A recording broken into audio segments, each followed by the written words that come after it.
శ్రీశ్రవణం ఛానల్‌కి చిన్నారులందరికీ, శ్రోతలందరికీ కూడాను మరొక్కసారి స్వాగతం. ఈరోజు మనం 60వ శ్లోకాన్ని చెప్పుకోబోతున్నాం.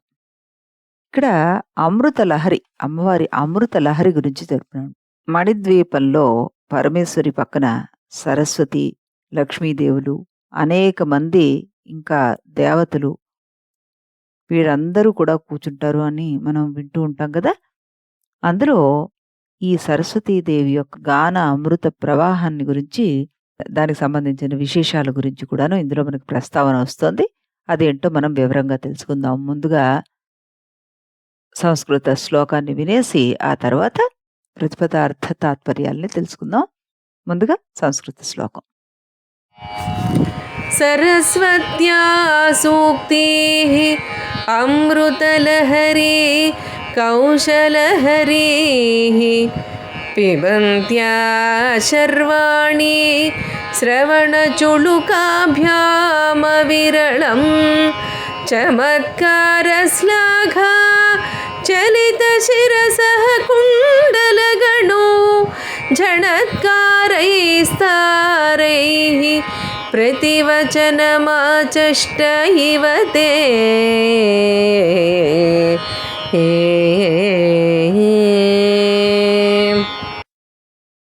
శ్లోకంలో మనం సరస్వతీదేవి గురించి, శర్వాణి గురించి చెప్పుకున్నాం. ఆ శర్వాణి దయ, కృప బాలార్క గారి మీద ఎంతో ఉంది. అది ఇంకా ఇంకా అలాగే ఉండాలని ఆశిస్తూ చక్కగా ఈ 10 శ్లోకాలని పాడి వినిపించిన ఆవిడికి మరొకసారి కృతజ్ఞత అభినందనలు తెలుపుతూ మనం ఈరోజు దీని ప్రతిపదార్థ తాత్పర్యాల్ని తెలుసుకుందాము.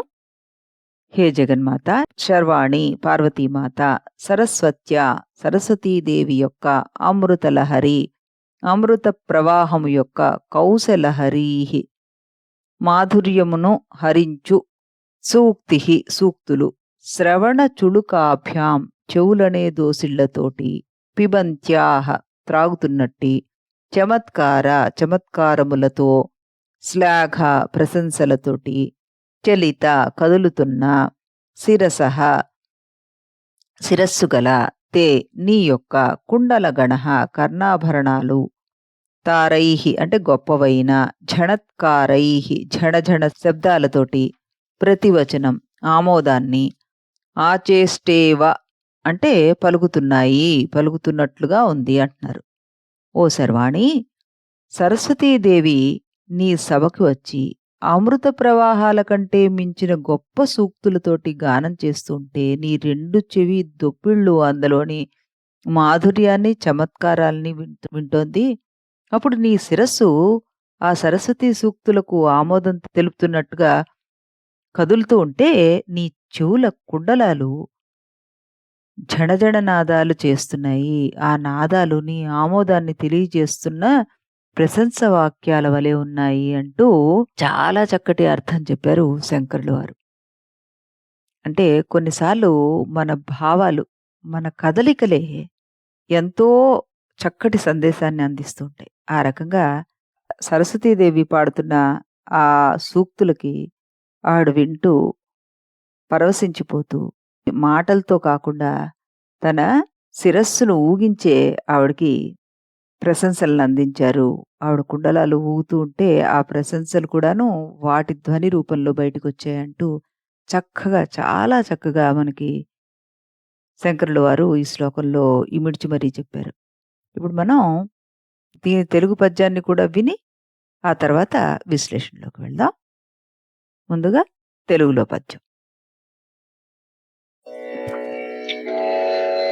వాణీ దివ్య ముఖస్ఫుటామృత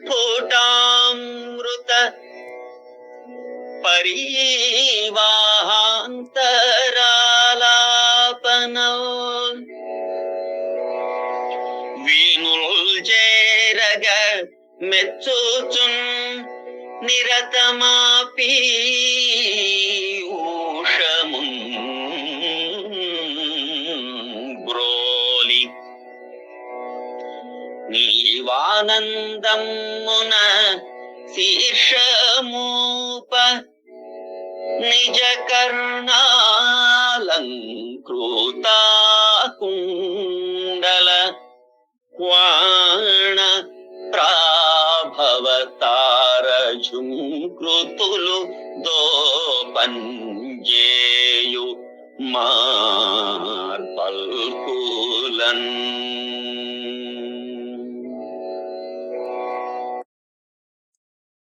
శ్రీ దేవరకొండ శ్రీనివాస శర్మ గారికి మరొకసారి మనం కృతజ్ఞతలు తెలుపుతూ భావయుక్తంగా పాడి మనకి వినిపించారు.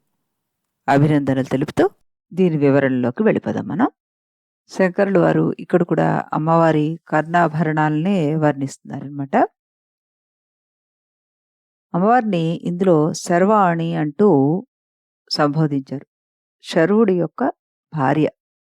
ఇక్కడ శర్వుడు అంటే చరాచర జగత్తును భరించేవాడు శర్వుడు. అలాంటి శర్వుని అర్థాంగి శర్వాణి. అంటే లింగ పురాణంలో మనకి చరాచరాణాం భూతానాం ధాత విశ్వంభరాత్మకః సర్వ ఇత్యుచ్యతే దేవః సర్వశాస్త్రార్థపారగైః విశ్వంభరాత్మనాస్తస్య సర్వస్య పరమేష్ఠినః సుకేశీకజ్యతే పత్ని తనుజోంగారక కృతః అన్నారు. ఈ జగత్తును భరించేవాడు ఆ శర్వుడు. అలాంటి శర్వుడికి అర్థాంగి శర్వాణి. ఆవిడ కూడాను తన భర్తతో పాటు ఈ సకల లోకాల్ని పాలిస్తూ సకల ప్రాణుల్ని సంరక్షిస్తోంది. అందుకే ఆవిడ శర్వాణి అయింది. వాయు పురాణంలో మళ్ళీ మనకి చెప్పారు, సర్వస్యాయ ద్వితీయ తు నామ భూమి తనుస్తృత అన్నారు. అంటే శర్వుని యొక్క రెండో రూపం భూమి అంటూ చెప్పారనమాట. ఈ రకంగా ఆవిడ శర్వాణి అయింది.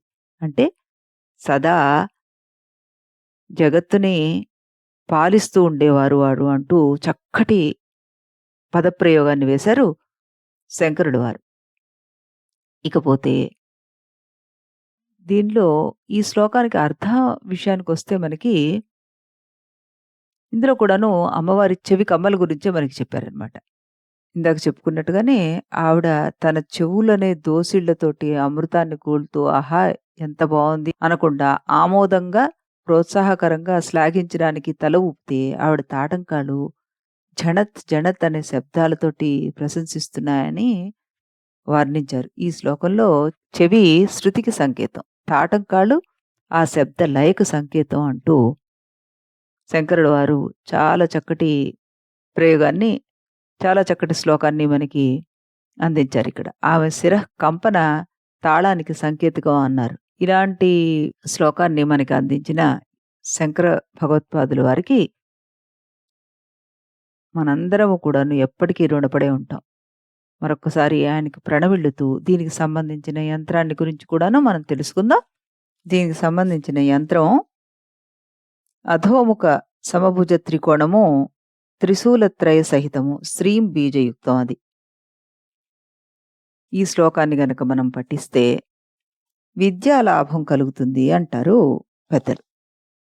మనం ఎప్పుడు చెప్పుకున్నట్టుగానే బీజాక్షరాన్ని గాని యంత్రాన్ని గాని మనంతట మనం సాధన చేయకూడదు. గురుముఖతః విద్య నేర్చుకుని దానిలో మెళకువలు లొసుగులు దానికి పాటించవలసిన పద్ధతులు ఇవన్నీ తెలుసుకున్న తర్వాతే అలాంటి విషయాల్ని సాధన చేయొచ్చు. మనకి ప్రత్యామ్నాయంగా ఇలాంటి శ్లోకాలను అందించారు కాబట్టి వీటి నుంచి కూడా అదే ఫలితం మనకి కలుగుతుంది. మళ్ళీ రేపు మనం ఇదే సమయానికి ఇదే ఛానల్లో కలుద్దాం. అంతవరకు సెలవు.